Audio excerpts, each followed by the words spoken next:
Ito na naman ako guys. Ayan, gagawa tayo na advance ng macaroni salad guys. Para mamaya, ilagay na lang natin siya sa refrigerator para lumamig. Tapos, mamaya gabi, saka kasalubingin ang bagong taon. Saka dapat siya ilabas natin guys.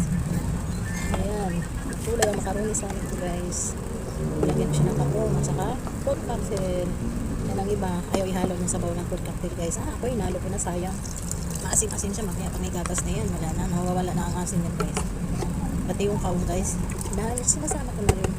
Kasi mas maganda yung macaroni salad namin tsaka sa rice eh. Kasi natutuyo naman din yung pagdating sa refrigerator, hindi na siya maganda yung hindi siya masyado dry.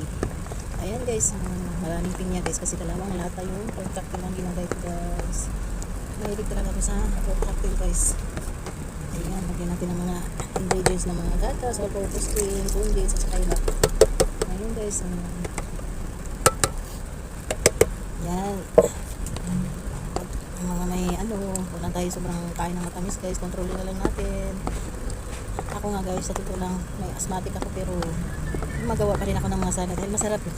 Ayan guys, hindi may iwasan talaga pagdating sa okasyon guys, makakain ka talaga nito kaya minsan lang naman magagawa ito, hindi naman palagi. Ayan guys, thank you for watching.